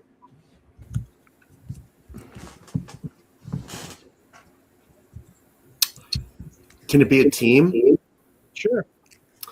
Right now, I'm a big fan of the Ice Cream Man guys, Maxwell Prince and Martin. What am I going to butcher his name? Is it Morazzo? Morazzo. Yeah. Excuse me. But I'm a big fan of Ice Cream Man. I think it's a brilliant book. Their palindrome issue in particular was really brilliant, and I loved the first the Superman story they did, the Kryptonite Spectrum. So I can't wait to see. I know they've got Dead Man out right now, which is I'm probably going to pick up the next time I hit my shop. And I just can't wait to see what they're going to keep doing with more mainstream titles, because those guys do some really great stuff. I agree. Chris. Oh no, excuse me, Chris. Wait, Chris. I'm supposed to be Nandor, so just give me a minute. Sorry, Chris. Nandor, who are your people? Oh, I scared Chris. Damn it, sorry. Yeah, he was like, oh man, he's gonna go look at his stash. Well, so I'm gonna go super indie because I wanna shout out one of my favorite creator friends. I wish I had his books on my desk here, but anything that he does, I pick up and I back instantaneously. And he's a writer, artist, colorist, letterer. He does all of his stuff all on his own. And it's amazing, amazing work that I recommend everyone check out and everyone look at on Kickstarter. And I think he has, his website is leviwastaken.com. But his name is Levi Hoffmeyer. Mm-hmm. And he did this series called Mayflower that he self-published. That was a sci-fi series that followed this cast of characters that were dealing with these technological kind of overlords. But he has this new book out. The first 2 issues are out, and it's called Remaster Monk. And it's a beautifully drawn series that and very very fun and entertaining series about kind of a commentary on the need for technological distraction that we all face, and the heroes in this story, in this fantasy world, are kind of pushing back against technology. And the characters are so fun. There's like this talking penguin and this talking bear, and also this monk, this like samurai monk, that they're all on this journey together. And it's just so much fun, and it's beautifully drawn. And he's done some covers for some Halo novels, for some Halo books. So he's gotten some work out there. But I just think he's one of the best creators in the indie scene. And his stuff is something that no matter what he does, anytime I see it, I'll always pick it up. All right, cool. Frank, what are your thoughts? So yeah, going back to the 80s and 90s when I first got into comics. So I really like. He just came back recently. John Byrne, his works I like, especially his art. I loved Excalibur, the first volume, like with Alan Davis, Paul Neary, Chris Claremont. Yeah. Those were great, great things to cut your teeth on when I just started. As far as like more recent stuff, I've really gotten. There's Derek Loffman. I think he wrote Ruin World. It's kind of like it's got like anthropomorphic animals as well, just shifting away from just strictly superhero genre, but it's got like anthropomorphic characters. Because I also like would like to branch out into other genres, and I'd like to do like some comedies as well, and like anthropomorphic characters, like just a good segue into that kind of world that I like. So yeah, Derek Loffman, and also I got because I also want to branch into comedy. I got into Gru. Okay. Yeah, like stuff like that. Gomez. Yes. Gru was. Been reading some of the back issues there. I really like that. I like that something like that. I like to implement. Not so much in Moonhogs, but some of the other stuff going forward. And just one more thing, like there was Stringers, as far as like more contemporary Stringers, which is about these newscasters, guerrilla newscasters, guys. It was from Mark Guggenheim, I think. I read like they're about like it was about a 4-issue series called Stringers, and it was out on Image. That one was a really cool story. I think there's a movie called Nightcrawler with Jake Gyllenhaal. Not like Nightcrawler of the X-Men, but about these guerrilla. Yeah, good movie. This series called Stringers kind of like ties into that story. So yeah, I think it was a 4-issue series it's available on Image, and that really helped me, like I said before, trying to get my writing condensed. That helped me to do that. Yeah, so yeah, all those and much more great influences. All right, cool. Chris, what do you think? It's a toss-up between Bochi, Dr. Stone, lineage, or Akira Toriyama. Actually, I lied. No, it's not. Akira Toriyama is my favorite. Forever will always will be. Even though I'm wearing GT, Toriyama will always be my favorite. Now, for those of us who are poorly educated in manga, what does he do? Or what has he done? Akira Toriyama is most known for the global hit Slump. I'm kidding. Dragon Ball Z. Dragon Ball and Dragon Ball Z. Of course, if you guys know Dr. Slump, then hey, what's up? But the global phenomenon, Dragon Ball and Dragon Ball Z. I don't count GT because once again, that wasn't him, and I rarely count Super because I think he was past his prime. But no, that is my guy, and I have a couple books that are inspired by him that I've done, such as Jazz. Jazz has a really big Toriyama influence, but no, that's the guy to go for. All right, cool. Fred, you're muted. He answered this, didn't he? Oh, I already went. You went first. Yeah. Tom. My answer was no good. I'm sorry. Yeah, I know. I'm sorry. That's why I needed you to answer. No, Tom. What are your thoughts?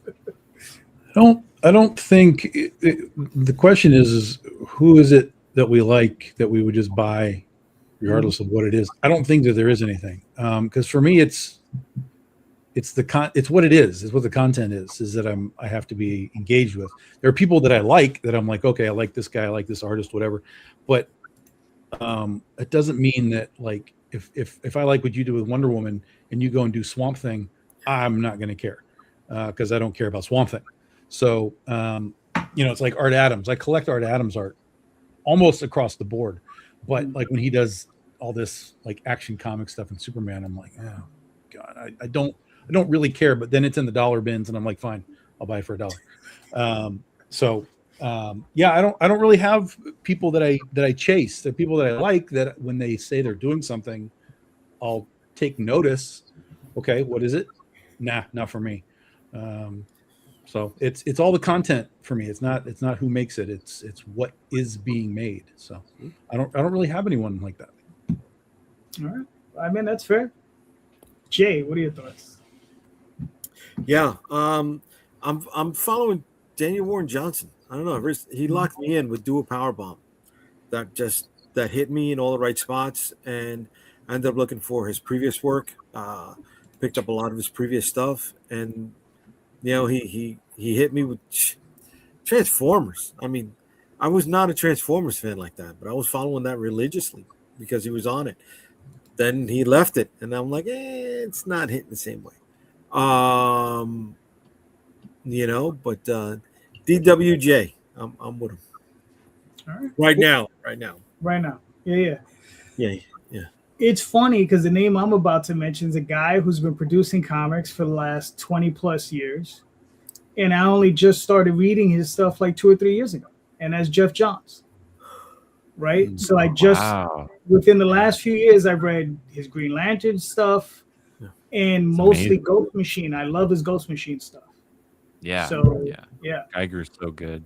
Yeah. Yeah. And the other person I just want to throw in there as an honorable mention. Well, there's always Bill Willingham for me, but another honorable mention is Jason Aaron on Bug Wars. I really like that. That was good. I liked it. Yeah. Yeah, and he's finally doing the second volume. So nice. Coming out with that. So nice. That was good. Yeah. All right, Jay. I can't wait to. No, cigar, Fred, go.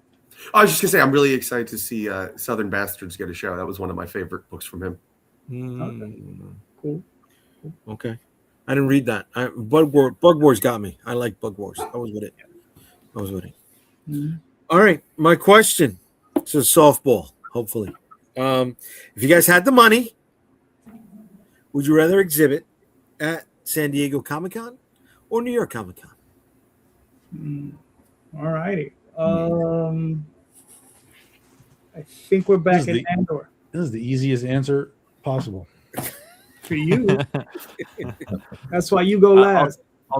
I'll tell you in a couple of weeks after San Diego. I'm not 100% sure, but I think I would probably. I did go to New York Comic-Con last year, and I really did love it. So I think I would pick New York. Okay, cool. Frank, what are your thoughts? I would lean towards San Diego, but from what I've heard these days, the last few years, it's been more about merchandising with toys and DVDs or just it's. From what I've read, I don't know. I've never been there before, but it's kind of leaned more and more away from comics year by year. So yeah, that's the one caveat I would have. But I'd go for San Diego just because it's it's the big daddy of them all. It's the Wimbledon of comic conventions. But I think New York would also be edge for number 2. So I would still say overall San Diego. All right, cool. Chris, what are your thoughts? You're muted. Yeah, of course. That would happen to me right when I start talking. No, it's no question. New York. Why would I? First of all, as the 55th member of the Wu-Tang Clan, I'm gonna go right back to where we started. Also, JD owes me residency, so I'll be staying with him. So I mean, it's all in the bag. There you go. Nice. Fred, what are your thoughts? Is your booth too big, JD? Is that it? You want some company? I mean, I'm free this year. Subletting. Yeah, right. Honestly, I think I would have to lean San Diego. Not that I wouldn't rather. I mean, I think there's a lot of things about New York I'd rather do, but I've honestly just never seen the left coast, and I would like to go out there and just see what it's like. If I was in San Diego, I'd like to see a ball game in that Petco Park. I'd like to. There's a lot of stuff I would like to do out there and see. I'm from New Jersey. I've been to the Javits Center. I've enjoyed New York Comic Con before. I think I would love to go now as like a comic book guy and sell my stuff there and see what that feels like. But just as a bucket list thing, like I just want to be on the West Coast at least once in my life and see what it's like. So yeah. Mm-hmm. All right, cool. All right, Tom, let us know. Well, so it does depend a little bit on what you're trying to sort of get out of it. So New York Comic Con is the biggest Comic Con that exists because it is still very, very Comic Con. The Artist Alley alone is the size of a good Comic Con, and that's just Artist Alley. Mm-hmm. Now, like what Frank was saying, San Diego has shifted a lot over the years, but New York's doing the same thing. New York is shifting their main floor. It's becoming more brand oriented. There are almost no publishers there anymore. So really the comic part of New York Comic Con is Artist Alley. And that Artist Alley is wild. It's undeniably spectacular. The people that are there, epic. So if you're going to do New York Comic Con, to me, if I were to go back and do it, I've done it multiple times. If I were to go back and do it, I would go to Artist Alley because that's where the comic book people truly exist in that realm. Now, San Diego is maybe twice the size of New York, but one of the advantages is it's all on one floor. It's not multiple. You don't have to go up and down and move around. It's all right there. Now it's a walk, but it's all right there. So it's very easy. You can just kind of walk and see everything as you're going to wherever you're going. Basically, all of the publishers still go to San Diego.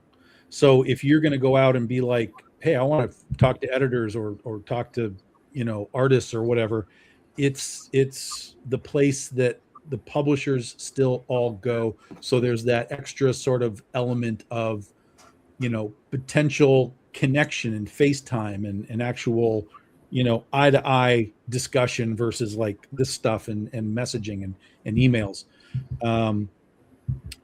So there is that. There's a reason that those publishers are out there.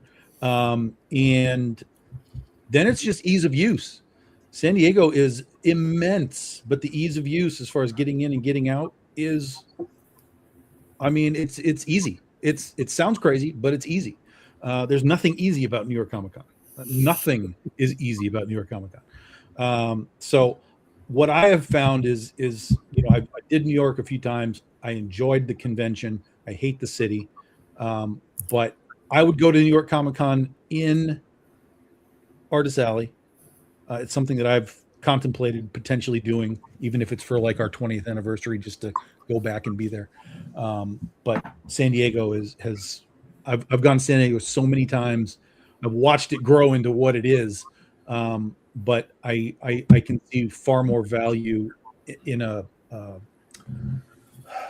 like just a personal sense of a creative sense, because just everybody's there. You can probably talk to just about anybody you possibly could want to at some point if you're patient and if you're roaming around the image booth. Well, there's Todd and there's Ryan Otley and there's guys. There's time that you can just kind of, as a creator, not just as like random fans, but if you're as a creator and you can come up and be like, hey man, I do comics and I do this and I do this. Can I give you a card? Can I give you a sample book? Whatever. That's possible at San Diego. It's not at New York. Cool.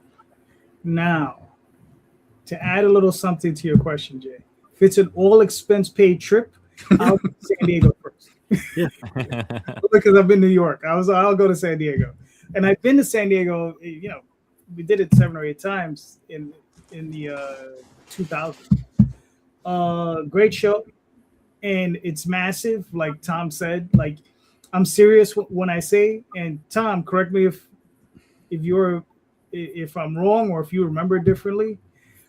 If you walk down the center of the show, and there are banners that go all the way down, and if you walk down the center and you look down one end, it goes all the way to the horizon line, and you turn around and you look at the other one, it goes all the way down to the horizon line. Sure. Yeah. It's crazy. And walking from one end of the show to the other end of the show with just walking it is about 45 minutes. Just a straight walk. Not stopping, not looking, not gawking, not talking to anybody. It's just a straight walk. It's about 45 minutes.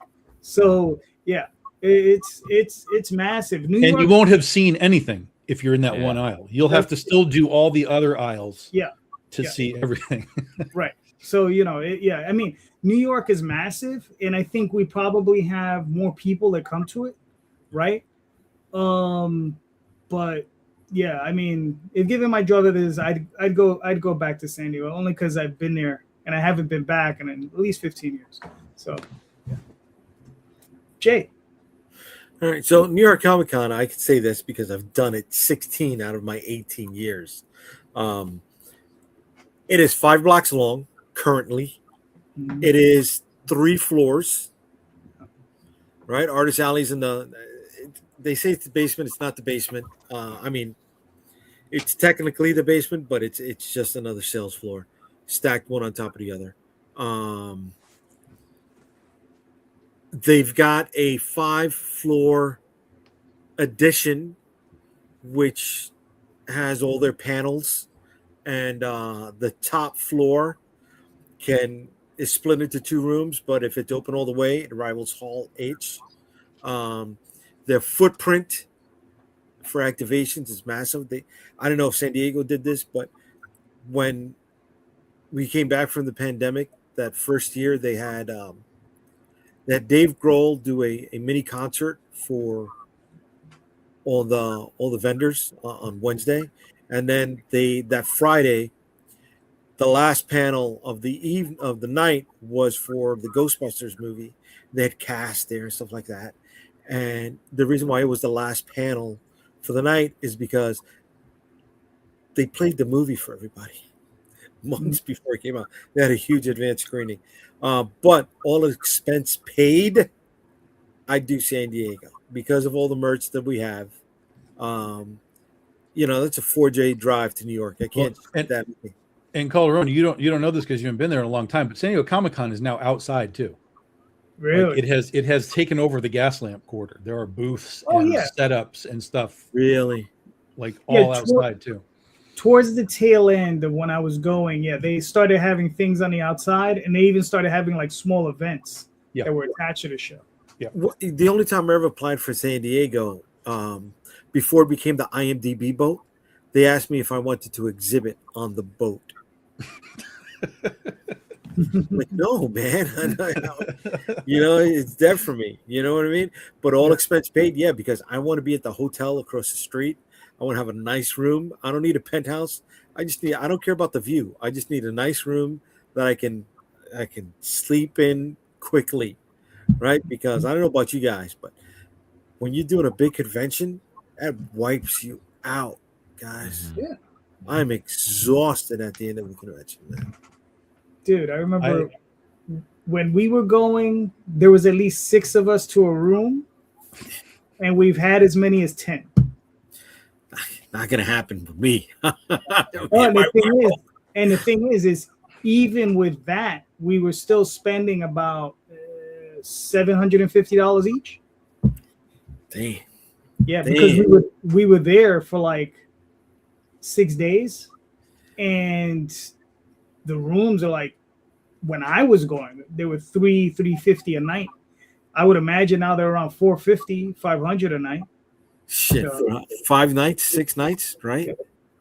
It'll depend on how close you are, but yeah.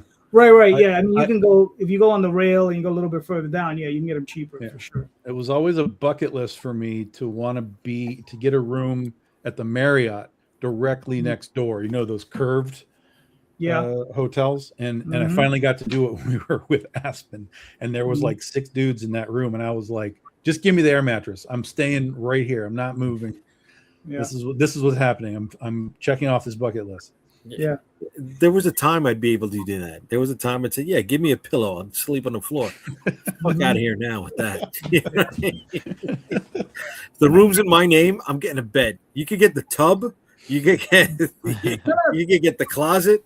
They're pretty good because they'll bring you rollouts to your room if you request them. Like we stayed in a room where we had like 2 fulls, and then they brought us, and then like the couch converted, and then we had like 2 rollouts.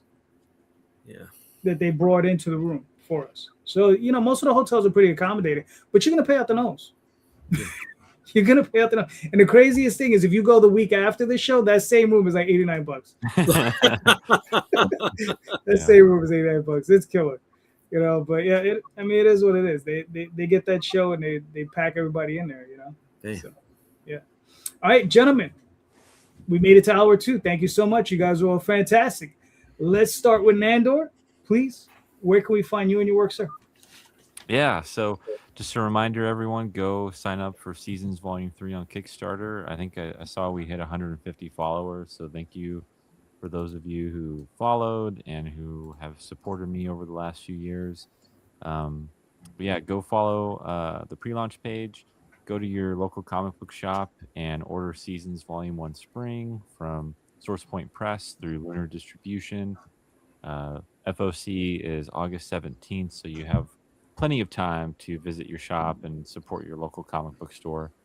And you can find me about anywhere on social media at Nandor Fox on X. You can find me at Nandor Fox Shaffer on Instagram and Nandor Fox Shaffer on Facebook. And go visit foxholecomics.com and order some books. I'd really appreciate it.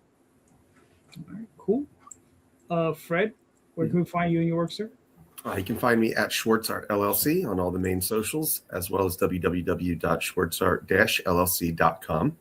And please look up Fisticuffs Book 4. Still accepting late pledges on Kickstarter now. Yeah, that's all. All right, cool. Chris. You can find me on Twitter, Crystal Inc. But I don't like Twitter that much anymore. So if you go to my Instagram, you can see all of our comic books. You can see all my skits. That's Crystal _ Inc. And then of course there's my link tree and all my bios, so you don't have to do too much digging. And just like Fred was saying, back book. So check out Kill the Idol, Save the Girl. So I got 11 more days, and I probably got to do 2 more interviews for this thing. So that's it. Thank you for your time. All right, cool. Frank, where can we find you and your work, sir? Yeah, thank you. So, yeah, it's gonna be. I'm on the main socials like X, Twitter, Instagram. So, like at Mark Osgood Comics. So OSGOOD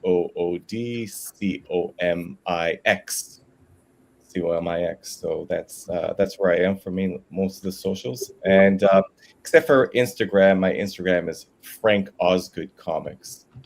Also comics with a COMIX, all one word. And yeah, I'm also on, I do a lot of stuff on Substack as well. And Kickstarter, yeah, Kickstarter just, I'll have my link tree on all my socials, and I have a link to the Kickstarter on all my socials as well. But just so you know, it's Moonhogs, MOONHOGS,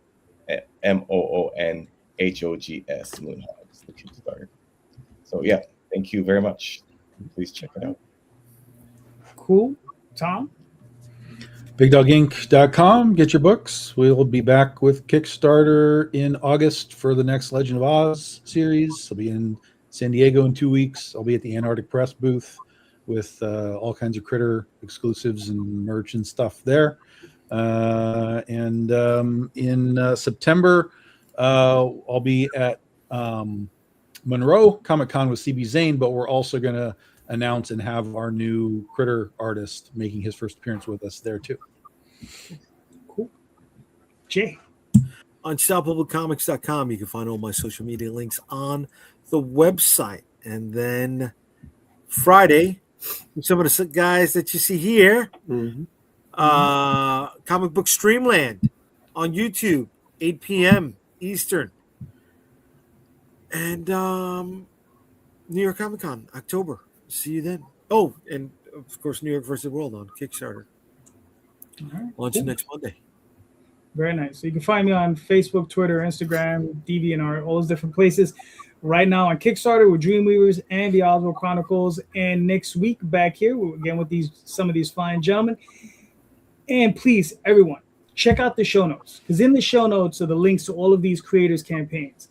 All of these creators are impassioned. All of them are driven. All of them are dedicated to their work and their crafts. So please click on those links and buy those books, because these creators, they're making awesome books. So please support them and buy their books. So thank you so much, everybody. And just remember, read more indie comics, especially ours. Have a good night, everyone.